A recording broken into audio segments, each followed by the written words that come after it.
Pertarungan belum selesai.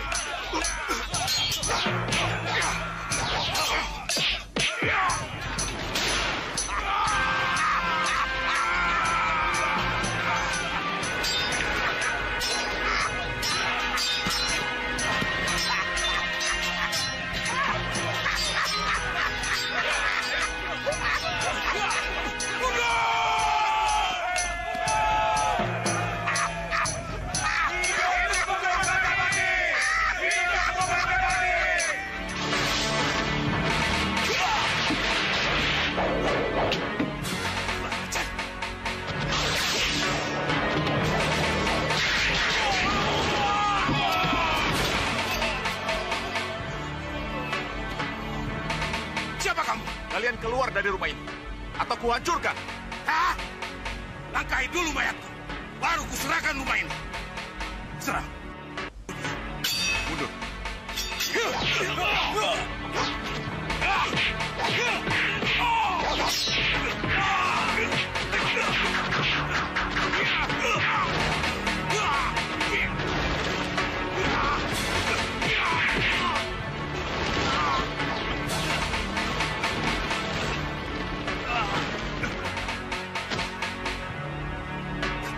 Kalian semua.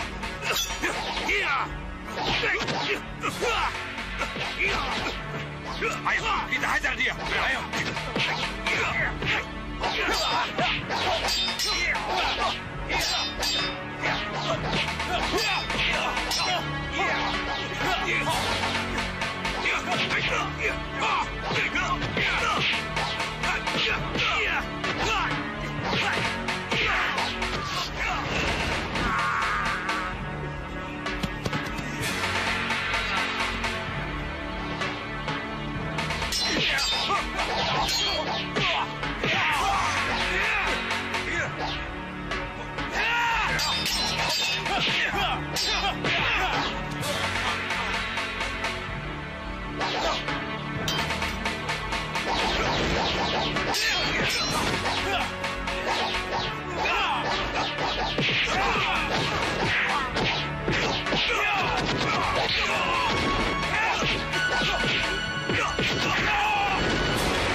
Banyuadi, kemana tabib Banyumili? Kenapa tidak kelihatan? Jangan-jangan... Kami di sini, Pangeran. Pangeran. Terima kasih, Pangeran. Terima kasih. Pangeran sudah mengembalikan rumah ini kepada kami. Rumah ini bukan untuk berandal seperti mereka, Ki. Berandal seperti mereka harus dihancurkan. Jadi, itulah ganjaran yang layak mereka terima. Sekali lagi terima kasih, Pangeran. Kami tidak tahu apa jadinya nanti kalau Pangeran tidak datang. Selamat datang di pondok kami yang sangat seadanya ini, Pangeran. Mari, silakan, Pangeran. Terima kasih. Silakan. Banyu Yekti, urus mereka. Biar aku dan Banyu Adi menjamu Pangeran Anggengkusuma. Baik, Kang. Ayo kalian semua bantu aku. Baik, Kang. Baik. Ayo. Hamba mengerti. Hamba mengerti. Kepergian putra hamba Anggengkusuma adalah karena kesalahan hamba. Tapi tidak bolehkah hamba tahu di mana putra hamba sekarang? Apa yang sedang terjadi dengannya? Mohon berilah hamba petunjuk, Hyang Widi. Mohon berilah hamba petunjuk.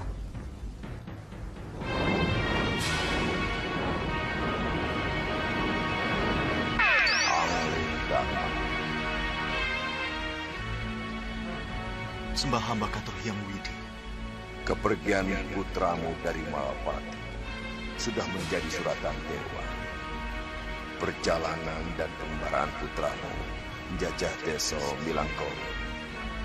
Perjalanan penting dari seorang ksatria dalam rangka pendewasaan diri dan pencarian jati diri. Jadi, jangan tanyakan putramu sekarang Dan jangan tanyakan apa yang terjadi dengannya sekarang.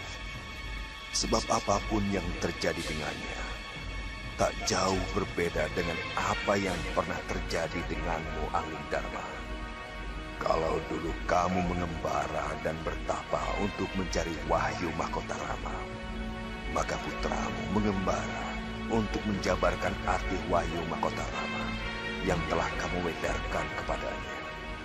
Kasinggihan dawuh Hyang Widi, hamba tahu sabda dewa selalu benar adanya.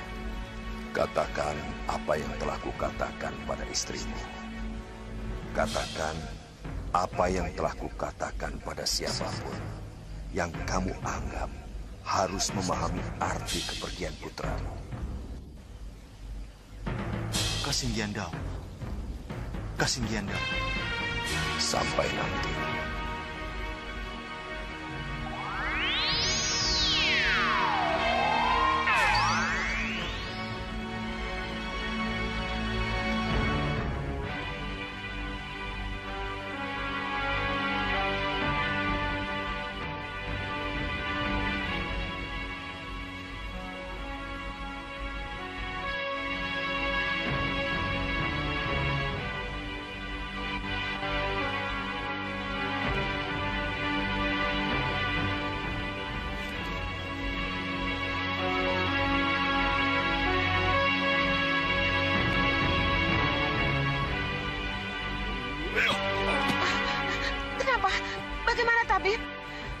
Maaf, saya angkat tangan.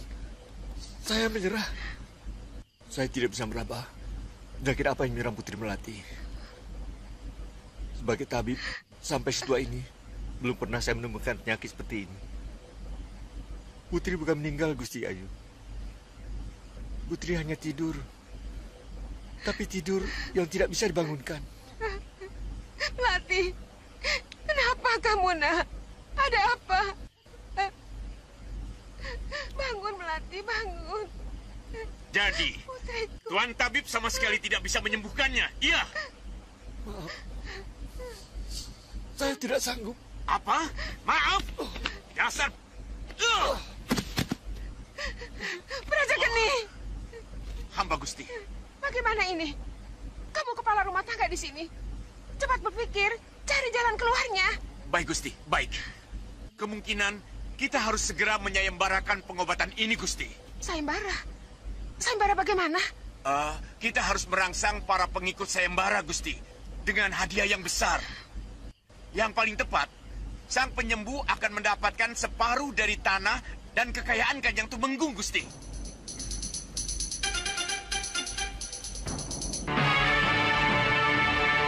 Separuh dari tanah dan kekayaan Kanda Tumenggung. Haruskah sebanyak itu? Harta dan kekayaan mudah didapatkan kembali, Gusti. Apalagi bagi seorang Kanjeng Tumenggung. Apalah artinya semua ini jika dibandingkan dengan kesembuhan Tuan Putri Melati, Gusti? Putri Melati kenapa lagi? Putri Melati. Kenapa nih, Laras? Ada apa? Kaki Putri semakin dingin. Melati, jangan tinggalkan ibu, nak. Melati. Gusti, cepat ambil keputusan, Gusti. Saya tidak bertanggung jawab atau dipersalahkan oleh Kanjeng Tumenggung kalau sampai terjadi apa-apa dengan Putri Melati. Aku bisa mengiyakan usulmu itu, Braja Geni. Tapi kita harus minta izin dulu pada Kanda Tumenggung. Karena yang kita hadiahkan begitu besar. Kalau kita harus menunggu Kanjeng Tumenggung, kita bisa terlambat, Gusti. Kita sedang berlomba dengan waktu. Tapi itu terserah Gusti. Pokoknya, saya tidak mau bertanggung jawab kalau sampai terjadi apa-apa dengan Putri Melati.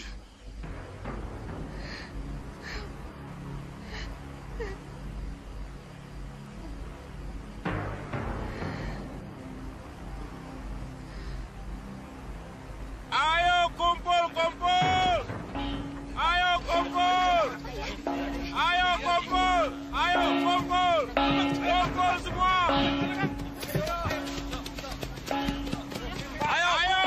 Ayo kumpul semua! Ayo!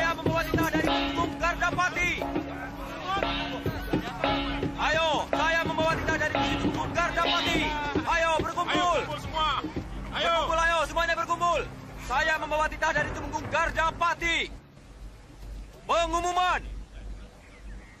Barang siapa yang bisa menyembuhkan Putri Melati dari penyakit tidur panjangnya, maka berhak atas hadiah berupa separuh tanah dan kekayaan Katumenggungan dari Yang Mulia Tumenggung Gardapati. Saya ulangi. Barang siapa yang bisa menyembuhkan Putri Melati dari penyakit tidur panjangnya, maka berhak atas hadiah berupa separuh tanah dan kekayaan Katumenggungan dari Tumenggung Gardapati.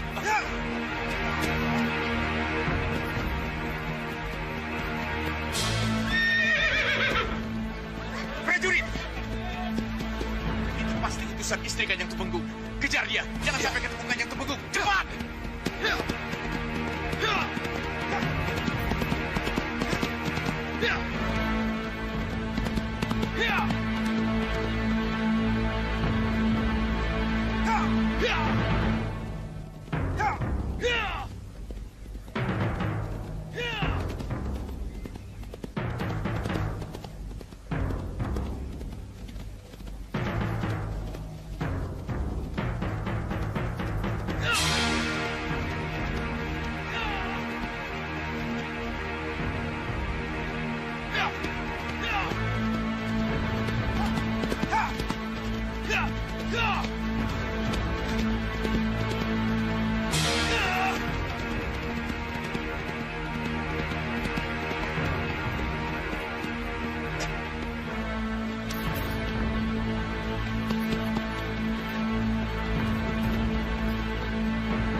Kurang ajar. Ini pasti racun lada hitam.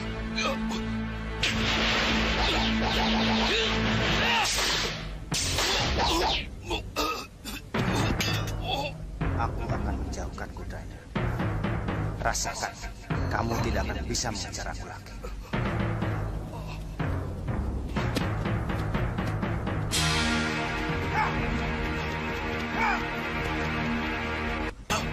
Kudaku diambil. Ini sasaran kita. Panglima 1 dari sini, Panglima 2 dari utara, Panglima 3 dari balik bukit. Nah, sedangkan saya sendiri bersama Panglima keempat akan bertahan di sini, memancing mereka dengan serangan Capit Kalajengking. Mereka hanya akan melihat serangan dari kepala. Padahal, sesungguhnya serangan kita berada di 2 capit dan ekor, berupa hujan panah. Nah, dengan gelar air bah membobol dam, kalian bertiga serentak menyerang. Ingat, jangan saling mendahului. Mengerti kalian semua? Siap, Kanjeng Tumenggung. Siap, Kanjeng Tumenggung.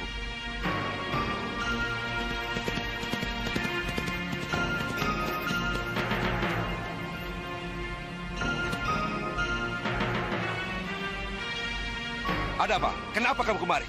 Surat dari Den Ayu, Kanjeng. Penting sekali.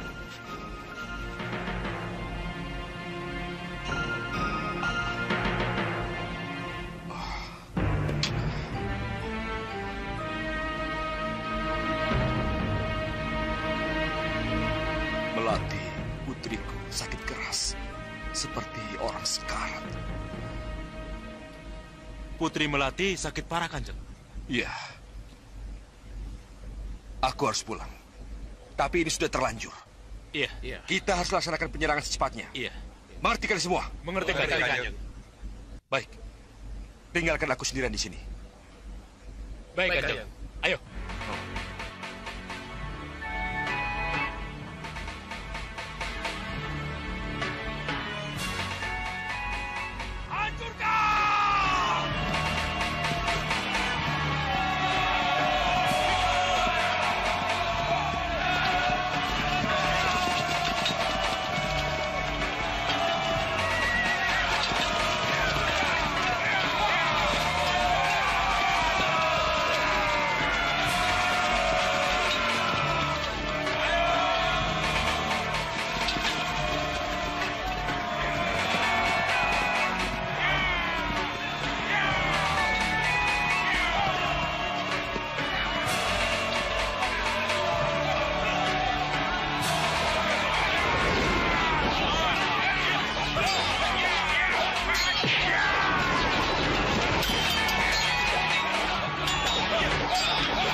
Cukup sampai di sini. Kalian sudah letih berperang, lebih baik segera pulang ke rumah kalian. Kasihan anak dan istri kalian yang sudah menunggu di rumah. Terima kasih, Kanjeng. Iya.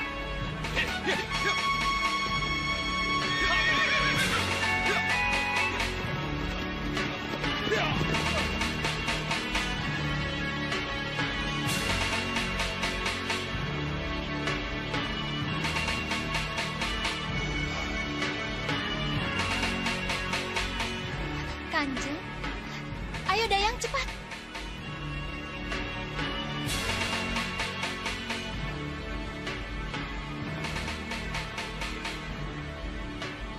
Ayo Dayang, cepat sedikit.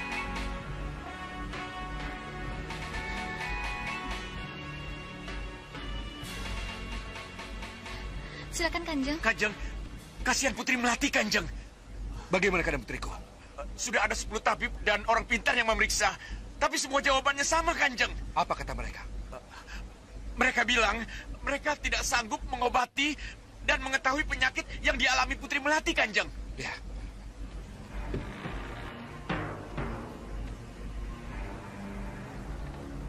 Kanda.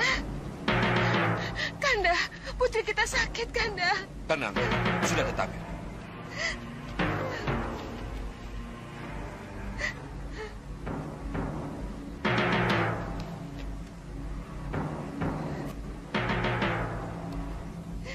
Bagaimana, Tabib? Maaf, Kanjeng Tumenggung. Saya juga tidak mampu menemukan apa penyakit putri. Saya khawatir jika dalam 2-3 hari ini Putri Melati tidak bisa disembuhkan dan tidak bisa ditemukan obatnya. Maaf, Tumenggung. Putri Melati tidak akan tertolong. Yang aku butuhkan penyembuhan, bukan kabar buruk. Jadi, untuk apa lagi kamu ada di sini? Ayo berdiri. Maaf, Tumenggung. Keluar!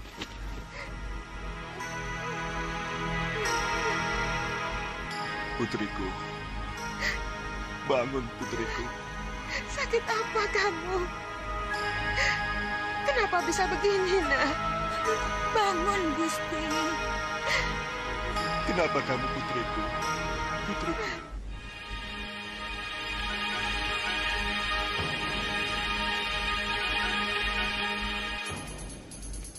Jadi begitulah, Dinda. Mau tidak mau, dikehendaki atau tidak,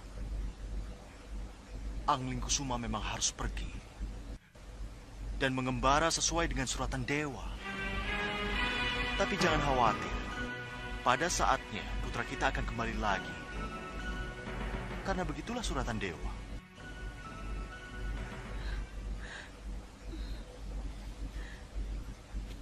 Dinda mengerti, Kanda. Dinda mengerti.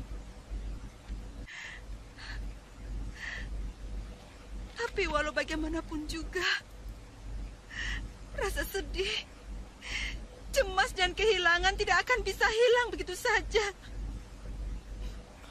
Kanda mengerti, Dinda. Kanda juga mengerti. Tapi inilah kenyataan yang harus kita hadapi. Iya, aku tidak boleh lengah. Aku harus berlomba dengan waktu.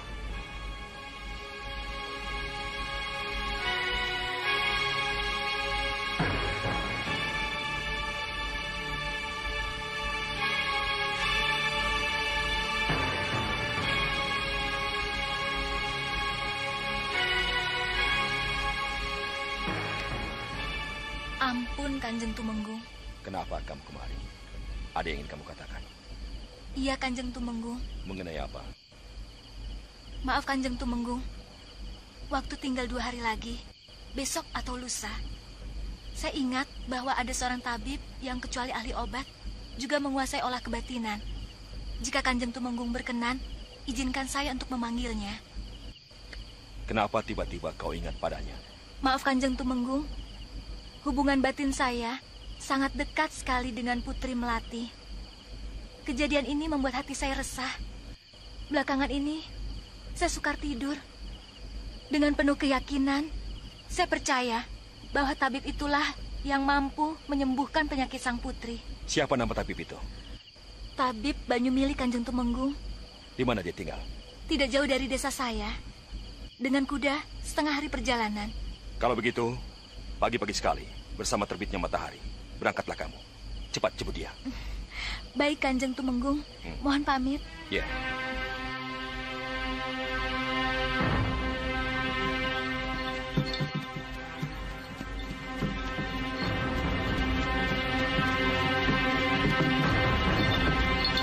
Ayo cepat.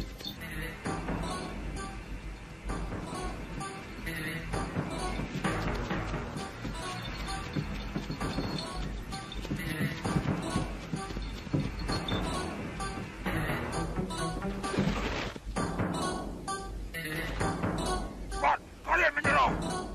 Siapa mereka? Tenang, Nyi. Kelihatannya mereka bukan orang baik-baik.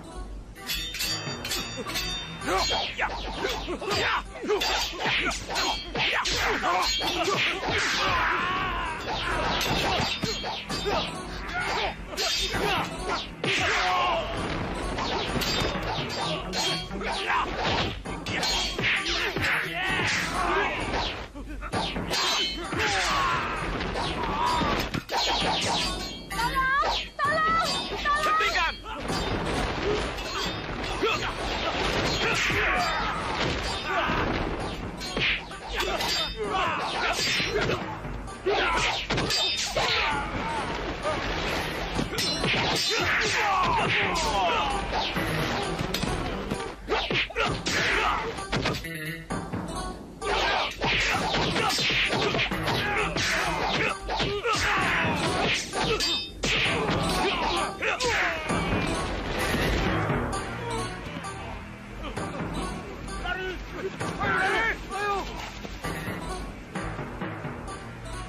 Kisanak, terima kasih Kisanak.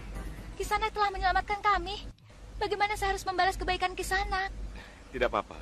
Tidak usah dipikirkan. Kebetulan saya lewat, jadi apa salahnya kalau saya membantu? Oh ya, Nini ini siapa? Saya Nilaras.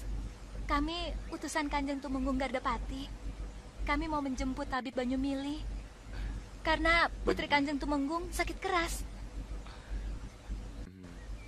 Kebetulan. Bagaimana kalau saya antar? Saya tahu persis di mana rumah Tabib Banyumili. Terima kasih Kisanak. Ayo ke kereta. Baik.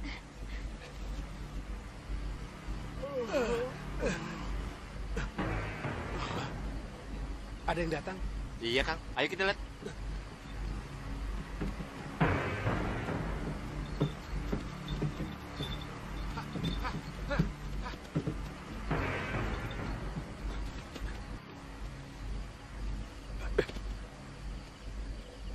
Silakan, Raden. Silakan, Raden. Silakan. Raden, siapa yang bersama Raden? Ini Nilaras, Ki, utusan dari Udan Tinalang. Utusan Kanjeng Tumenggung Gardapati? Benar, Ki. Saya Nilaras, utusan Kanjeng Tumenggung Gardapati. Putri Melati, putrinya Kanjeng Tumenggung, sakit aneh. Saya ditugaskan menjemput Ki Banyumili. Kanjeng Tumenggung sangat mengharapkan pertolongan Ki Banyumili. Merupakan kehormatan bagi saya. Terima kasih. Apa sakit sang putri?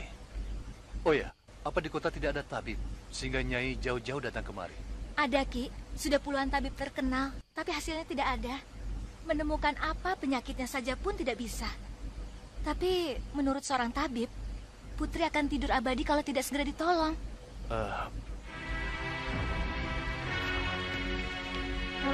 Silakan, Raden. Maaf, siapa nama putri Kanjeng Tumenggung? Putri Melati. Oh, Putri Melati.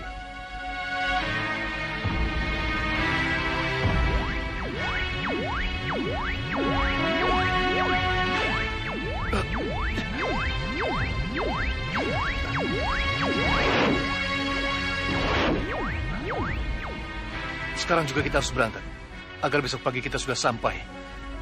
Waktunya sudah sangat mendesak, sangat gawat. Banyu Adi, siapkan obat-obatan sekarang. Baik, Kang. Nyai, mohon maaf sebentar. Raden, kita harus bicara.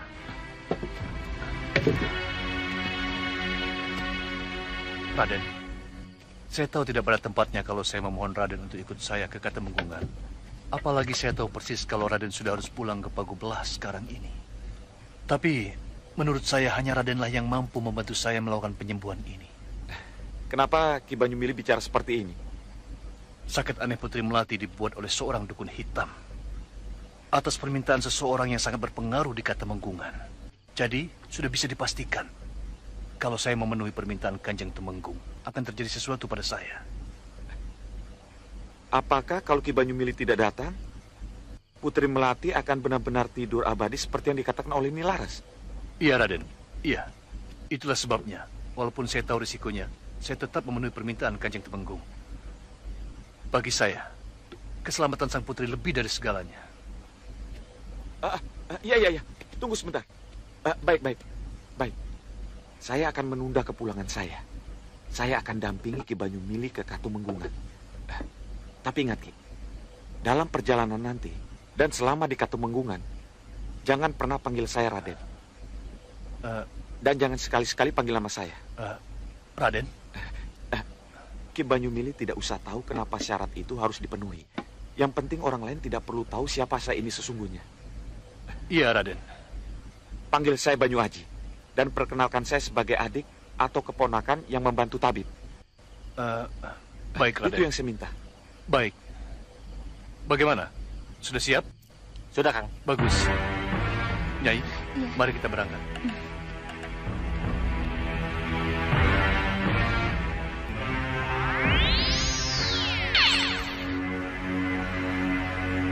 Bopo, tinggal sisa-sisa perang yang tertinggal, Bopo. Siapkan cabut kalajengking!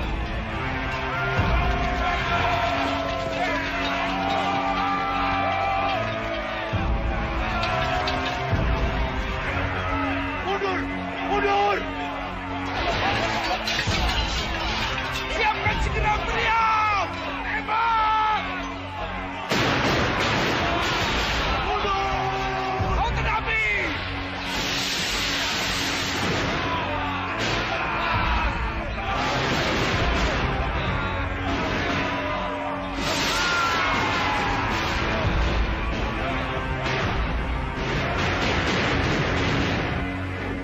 Lalu, apa yang harus kita lakukan, Bopo? Bagaimana saya bisa bertemu Gardapati, Bopo? Ya, tentu saja langsung ke Udan Tinalang, Gendrawani. Saya setuju, Bopo. Ayo kita ke sana, Bopo. Gendrawani, tunggu. Tapi nanti dulu, Gendrawani. Walaupun bagaimana, Bopo harus melihat dulu apa yang terjadi. Kita tidak mungkin masuk begitu saja. Harus ada cara untuk bisa masuk ke Katemenggungan yang pasti dijaga ketat itu. Iya, Bopo. Kalau begitu, kita harus segera melihat situasi Katemenggungan agar kita bisa segera masuk ke sana, Bopo. Nanti dulu. Bopo harus cari cawan dan bokor untuk kembang setaman. Di sini, Bopo, mencari bokor dan kembang setaman. Ya, itu kan satu syarat untuk bisa melihat apa yang ingin kita lihat, Gendrawani. Apa tidak membuang-buang waktu, Bopo? Oh, tentu saja tidak. Ayo ke sana. Mudah-mudahan ada cawan atau bokor yang bisa ketemukan di sana. Ayo.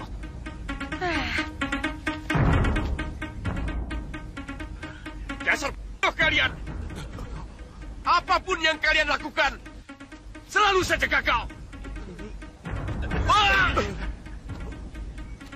Untuk apa kalian datang ke sini? Kalau yang kalian laporkan hanya kegagalan. Ampuni kami, Raden. Berdiri kalian.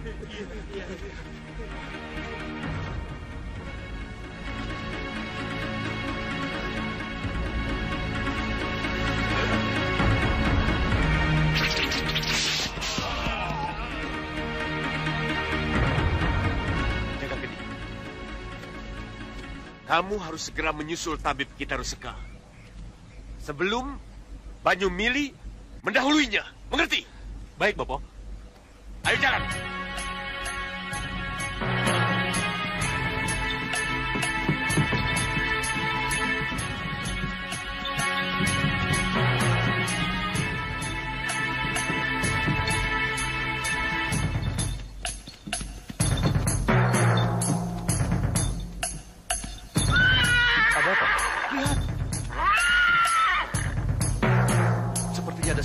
gumpalan asap itu.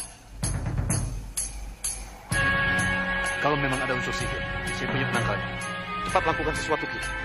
Jangan terlambat. Cepat kalian turun.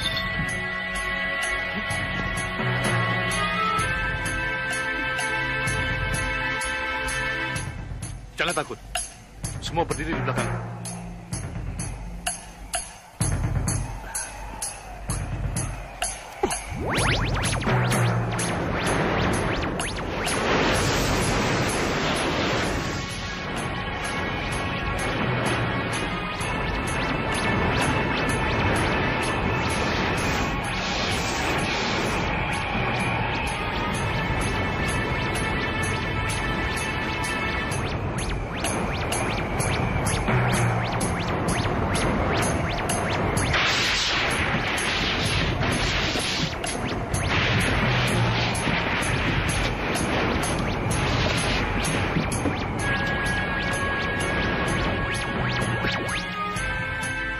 Ayo cepat, kita menyingkir dari sini.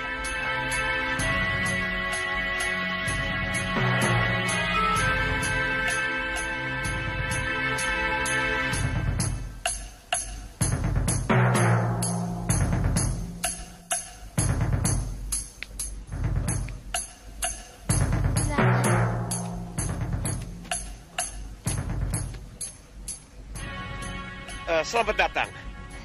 Saya tahu ini pasti tabib terkenal Banyumili. Iya, beliau datang ke sini untuk mengobati Putri Melati. Oh iya, tentu saja. Tapi sesuai peraturan, mohon mengisi buku tamu. Dan setelah itu, mohon sabar menunggu giliran. Kisanak boleh masuk setelah tabib kita ruseka. Tabib Banyumili datang ke sini atas permintaan Kanjeng Tumenggung Gardapati. Kenapa harus menunggu giliran? Permisi.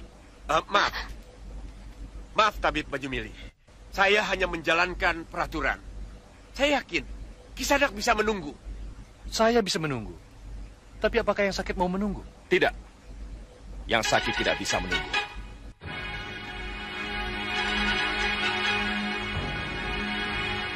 Tabib Banyumili. Saya Kanjeng Tumenggung. Silakan masuk. Baik.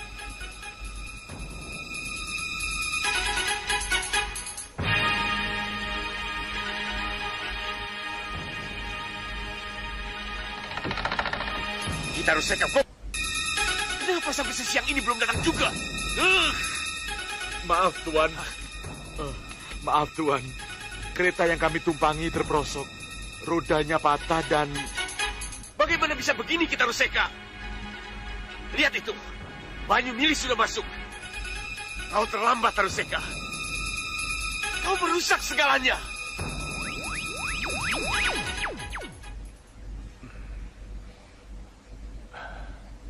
Bagaimana? Apa yang terjadi dengan putri saya? Mohon maaf, Kanjeng. Saya harus memberitahukan yang sebenarnya. Apa? Putriku sudah meninggal. Sekararo, kita dengar dulu penjelasannya. Bukan. Sakit Putri Melati bukan sakit biasa. Tapi karena dibuat oleh seseorang. Orang itu mengirim 3 buah jarum kepada sang putri. Dengan ilmu hitam? Iya, Kanjeng. Dengan ilmu hitam.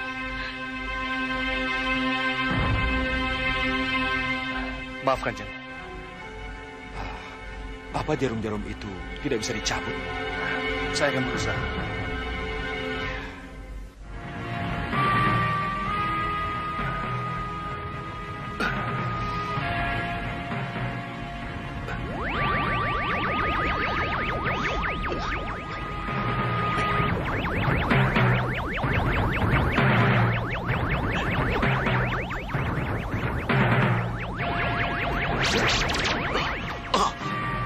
Dia berhasil.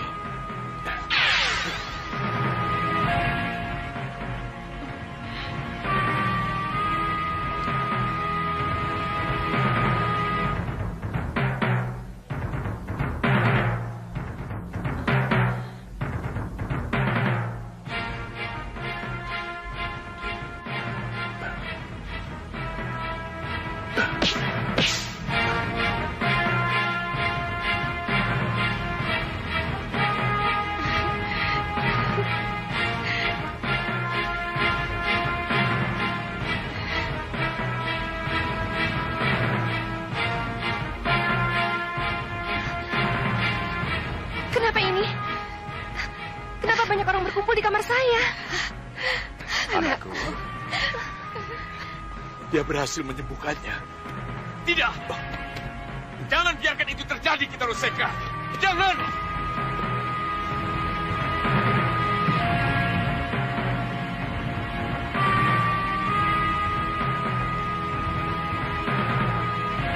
Kamu kaget, Brajageni. Brajageni, kabar kebahagiaan ini akan aku umumkan di luar. Beritahu agar semua orang melihat kesembuhan putriku. Baik, Gusti.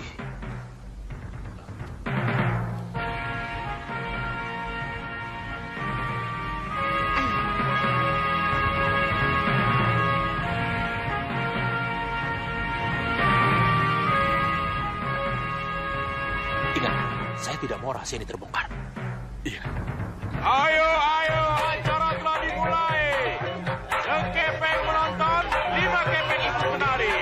Ayo. Sekepeng menonton, 5 kepeng menari. Ayo, 5 kepeng, naik. Ayo. Wah, cantik-cantik semua. Aku yang bahedol ya. Aku yang besar.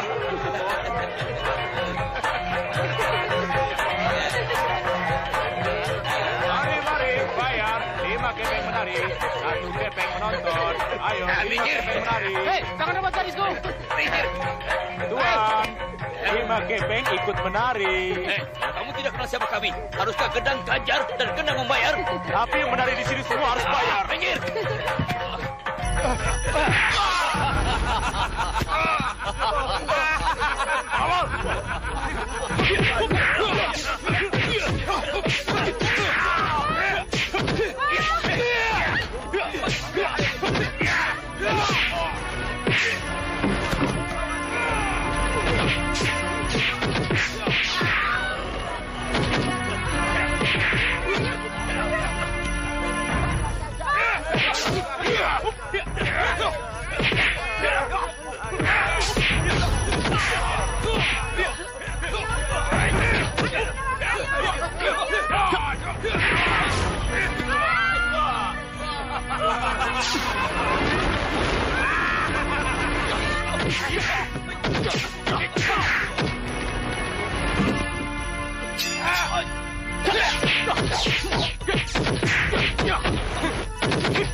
Jagat, biarkan mereka pergi.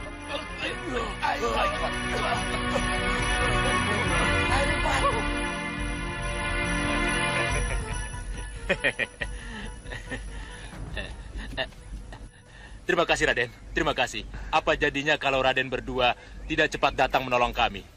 Silakan untuk bekal di jalan. Tidak usah, tidak usah. Sudah menjadi kewajiban kami untuk menolong siapapun yang membutuhkan. Oh ya, siapa kepala desa di sini? Biar kami yang datang melaporkan apa yang telah terjadi. Balai desa di sana, Raden. Saya akan mengantar Raden kalau Raden tidak keberatan. Tidak usah, terima kasih. Lanjutkan saja pertunjukan. Selamat bersenang-senang. Terima kasih. Ya. Terima kasih. Mari kita ke balai desa. Siapa tahu kepala desa tahu tentang Rai Angling Kusuma. Baik, Raden. Tidak, Salendri. Ramaja Gandhi dan Jagat Satria tidak akan menemukan Angling Kusuma. Tidak akan. Kenapa Gusti Ayu menjadi begitu yakin? Entahlah. Pokoknya aku percaya. Angling Kusuma tidak akan kembali ke Malwapati seperti apa yang diramalkan oleh Nyi Rampak. Ramalan Nyi Rampak bisa saja terbukti nyata karena tindakan nyata yang Gusti Ayu lakukan. Kenapa kamu bilang begitu? Maaf, Gusti Ayu. Gusti Ayu boleh saja percaya dengan ramalan Nyi Rampak bahwa Pangeran Angling Kusuma tidak akan pernah menjadi Raja Malwapati. Tapi haruskah Gusti Ayu hanya diam saja dan menunggu ramalan itu benar-benar terjadi? Kamu bicara apa? Maaf Gusti Ayu, seharusnya Gusti Ayu berpegang pada pengalaman bahwa Pangeran Anglingkusuma bisa kabur dari Malwapati karena usaha keras Gusti. Saya yakin Pangeran Anglingkusuma masih ada di Malwapati kalau saja Gusti Ayu tidak mendesak Prabu Anglingdarma untuk menyelenggarakan pesta menjaring calon pendamping. Iya, iya. Kamu benar. Kalau begitu, bagaimana kalau Gusti Ayu mempercepat lagi kepastian pengangkatan Raden Danurwenda sebagai pewaris tahta? Maksudmu? Ya, tentu saja untuk memastikan Pangeran Anglingkusuma benar-benar tidak pulang. Tapi bagaimana caranya? Karena Ki Parusa sudah tidak ada, bagaimana kalau kita mencari Ki Parusa yang lain? Kamu pikir mudah? Mencari orang seperti Ki Parusa? Saya punya Gusti Ayu. Saya punya seseorang yang bisa Gusti Ayu bayar untuk memastikan Pangeran Anglingkusuma benar-benar tidak pulang. Siapa orang itu? Sebut nama dan di mana kita bisa menemuinya. Baik Gusti Ayu, ikut saya sekarang. Akan saya pertemukan Gusti dengannya.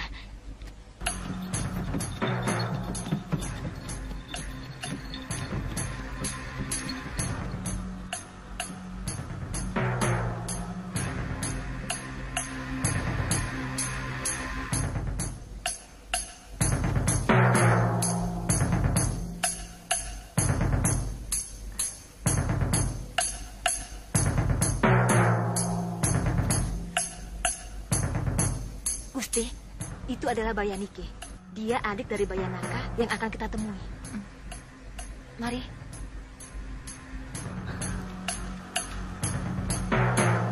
Saya Bayanike Gusti Ayu. Selamat datang.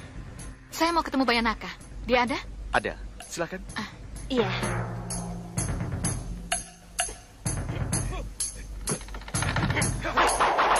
Silakan.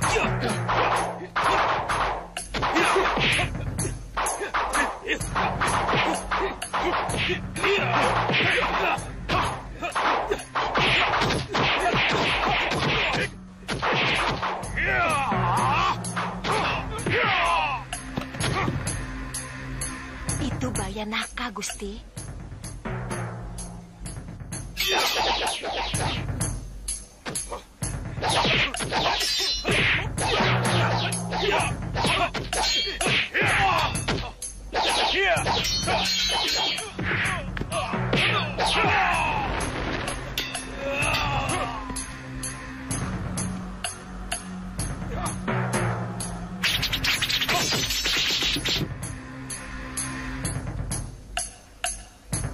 Ilmunya luar biasa, Gusti.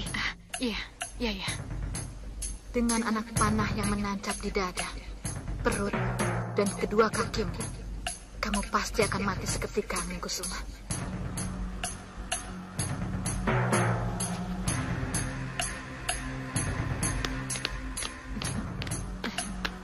Gusti Ayu Sukesi meminta Kakang untuk memburu Pangeran Anglingkusuma dengan bayaran yang tinggi. Iya.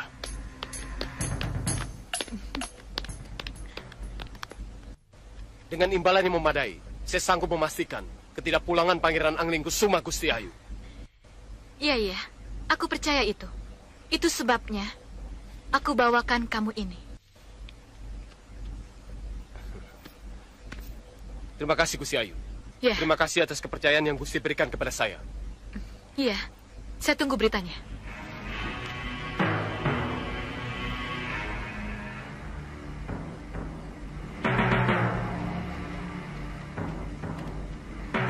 Ucapkan selamat atas kesembuhan Putri Melati dan semoga panjang umur. Selamat atas kesembuhan Putri Melati. Semoga selalu sehat dan panjang umur. Kalian semua, kalian gembira dengan kesembuhan putriku? Kalau begitu, ucapkan selamat pada Tabib Banyumili, penyembuhnya.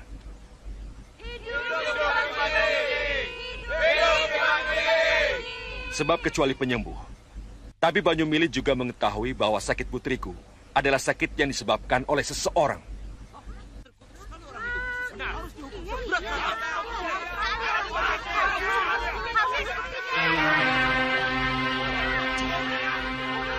Sampai Ki Banyumili tahu apa yang aku lakukan, aku harus mendaluinya. Mohon tenang, dengarkan saya.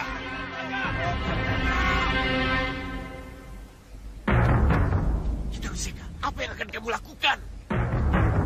Para sepuh, para kerabat Katumenggungan yang saya hormati, saya setuju siapapun yang membuat Putri Ayu Melati sakit harus dihukum. Dan kalau perlu dihukum pici seperti yang kalian teriakan. Tapi pertanyaannya sekarang, kenapa Putri yang sempat 7 hari 7 malam tertidur tanpa bisa dibangunkan, bahkan oleh lebih 20 tabib, tiba-tiba bisa dibangunkan oleh tabib Banyumili yang terhormat, yang kedatangannya atas saran Nyi Laras? Apa ini bukan suatu keanehan? Itu karena tabib Banyumili memiliki kemampuan yang lebih daripada yang lain kita Ruseka. Bukan, Kanjeng Tumenggung. Tabib Banyumili bisa menyembuhkan karena tabib Banyumili sendirilah yang mengirim penyakit itu pada sang putri. Siapa yang mengirim penyakit, tentu dia akan tahu di mana letak dan bagaimana cara menyembuhkannya. Maka tidak usah diragukan lagi. Dialah yang mengirim penyakit itu. Ki Banyumili. Iya. Ki Banyumili telah mendengar penjelasannya. Ada tanggapan? Yang saya lakukan hanya murni menolong. Murni membantu. Saya hanya tabib biasa. Tabib desa. Tapi jika kita Ruseka, seorang tabib kota menuduh saya seperti itu, ia harus bisa membuktikan bahwa jika seseorang bisa memberikan penyakit, berarti dia bisa juga menyembuhkan. Oh, tentu bisa saya buktikan. Saya tidak percaya. Saya ingin melihat. Peragakan kalau benar-benar bisa.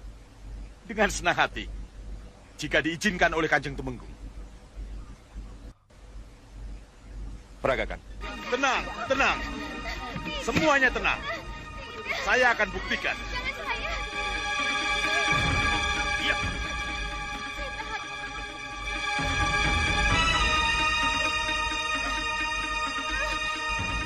Jangan saya.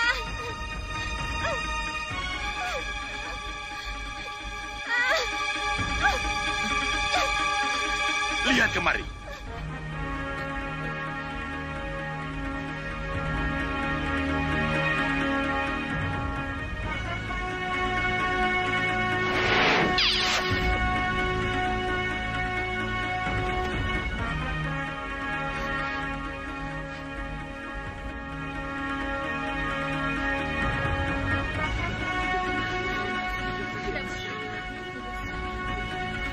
Lihat. Lihat. Dayang cantik ini telah tidur dengan tenang. Dia tidak akan bangun kalau bukan saya yang membangunkan. Tapi Banyumili, tolong dilihat. Ia tak ubahnya Putri Melati yang kau buat tidur itu, bukan? Kanjeng Tumenggung, silahkan teliti. Dayang ini tidur tidak sadarkan diri. Saat ini, kaki maupun tangannya masih hangat. Tetapi lambat laun seluruh tubuhnya akan menjadi dingin. Dengan mudah, saya akan bisa bangunkan dia. Karena saya tahu persis di mana penyebab tidur dan pingsannya saya kirimkan. Jangan. Biar saya yang membangunkannya. Tidak. Jangan. Ini tugas saya. Saya yang akan membangunkan. Kanjeng Tumenggung, izinkan saya. Lakukan. Jangan. Biarkan Taruseka.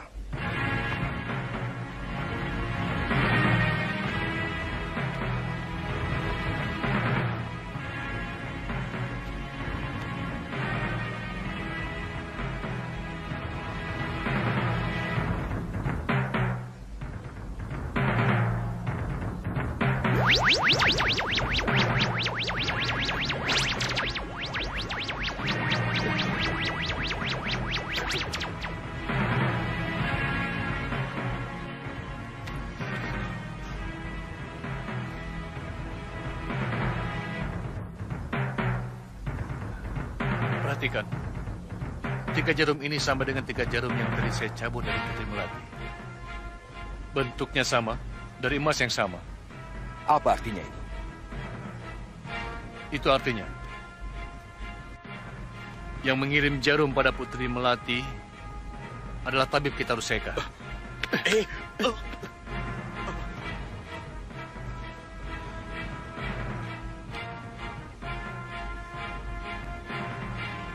Ini Kanjeng Tumenggung. Iya, kamu benar. Cepat tangkap kita Ruseka. Ya, bodoh, atasan saya. Atasan saya. Masih mau mengelak lagi? Ampun, Kanjeng Tumenggung.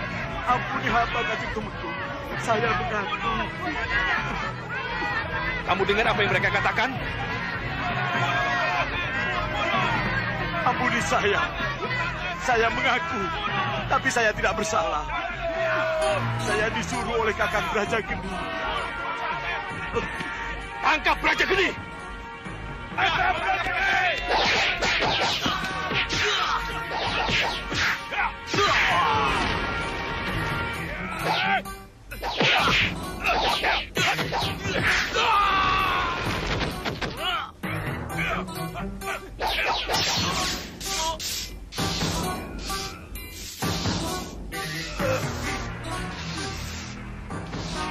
Bagaimana, Kanda?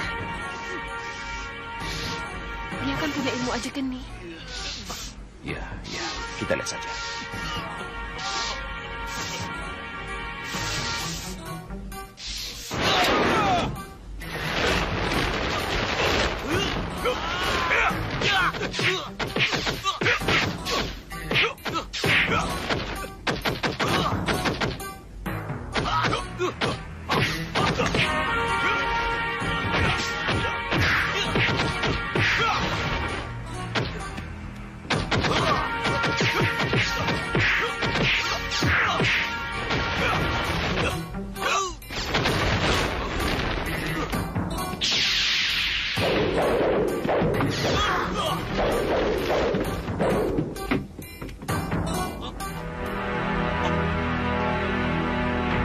Luar biasa.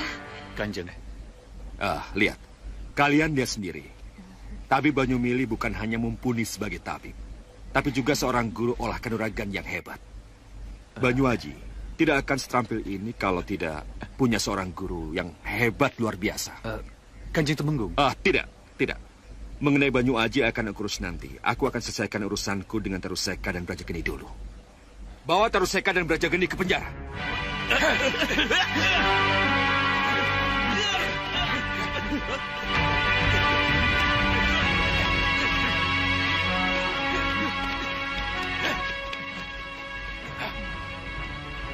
Banyumili, Banyuaji, ikut saya. Baik. Saya ragu kalau Banyu Aji itu anaknya Banyumili. Kenapa ragu? Lihat saja dia, tidak ada murid-muridnya. Masa? Benar, Bopo. Benar. Apa yang dikatakan oleh Putri Melati itu, Bopo? Iya. Orang lain boleh saja tidak mengenal siapa sebenarnya Banyu Aji itu. Tapi kita tahu persis bahwa Banyu Aji itu adalah Angling Kusuma. Iya, Bopo. Inilah sebabnya kenapa kita dituntun oleh Kembang Staman ke tempat ini, Bopo. Gardapati bukanlah calon pendamping saya, Bopo.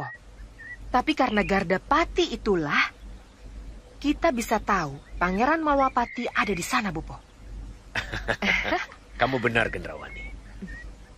Tapi kenapa Angling Kusuma sampai ke sini dan pakai menyamar sebagai anak Ki Banyumili segala? Inilah yang dimaksud dengan kemelut yang sebenarnya oleh Ratu Gelap-Gelapnya Kegelapan, Bopo. Maksudmu? Saya yakin setelah Pangeran Angling Kusuma kabur dari keraton, barulah kemelut yang sebenarnya terjadi. Kita kembali ke Meranggas. Kita bina kekuatan. Kita serang Malwapati, Bopo. Tidak, Gendrawani. Tidak. Kita sudah terlanjur di sini. Kenapa tidak kita cari celah-celah kesempatan untuk menghancurkan Malwapati dari sini?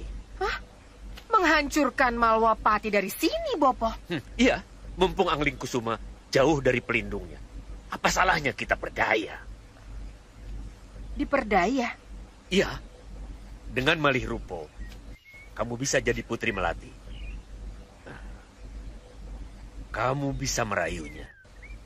Pura-pura mengucapkan terima kasih. Begitu Angling Kusuma terlena, maka dengan mudah kamu akan bisa kepalanya.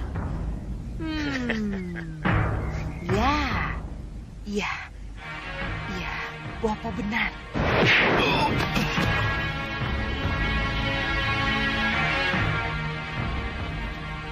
Gendrawani.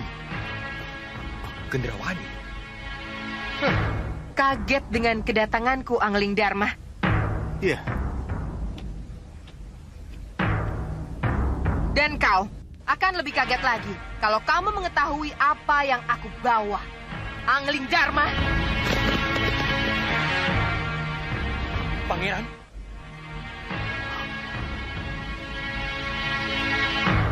Angling Kusuma. Tidak. Tidak!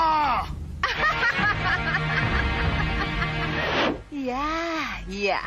Hah, guncangan seperti itulah yang ingin saya berikan kepada Prabu Angling Dharma, Bopo. Saya setuju. Kita tetap di sini dan saya akan mencari kesempatan untuk malih rupo dan menemui Angling Kusuma, Bopo. Anakku, kita harus cari tempat strategis. Kita dekati Ketumenggungan. Begitu ada kesempatan, kamu harus langsung masuk. Saya setuju, Bopo.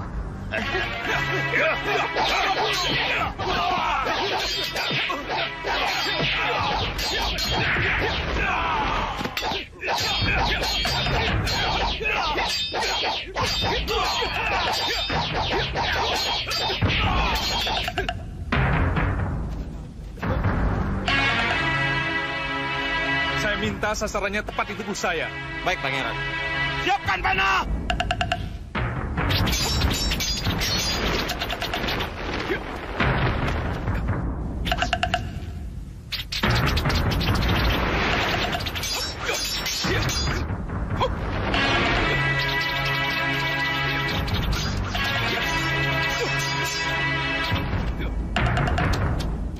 Cukup, Danuruenda. Cukup. Romo. Nanda telah melakukan sesuatu yang berisiko tinggi, Danuruenda. Kenapa harus dengan panah sungguhan? Hamba sudah mengingatkan Gusti Prabu. Tetapi Raden Danuruenda tetap meminta agar panah sungguhan yang dipakai. Ya, latihan ya latihan, Pandega. Tapi jangan main-main dengan anak panah yang tajam seperti itu. Ya sudah. Kalian semua prajurit, boleh bubar. Baik, Gusti.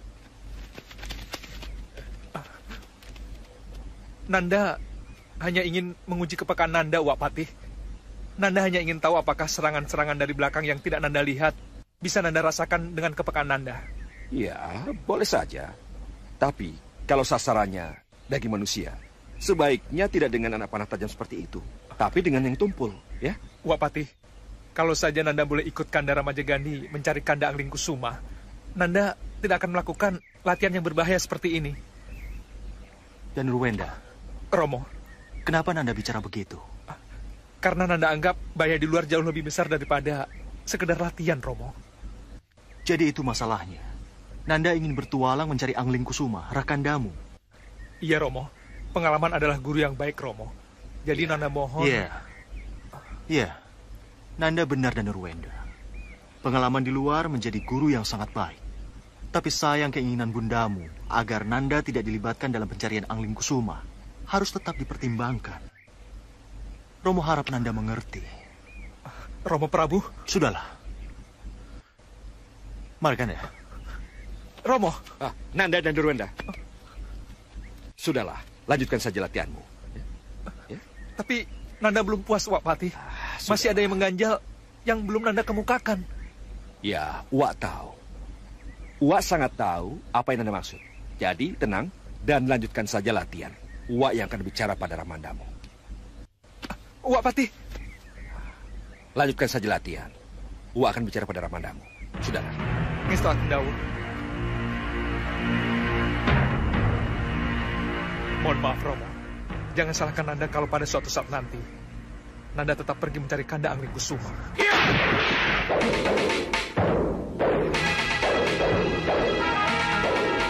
Siapa yang menjebol pintu kejar rumah? Maaf, tidak tahu yang mulia.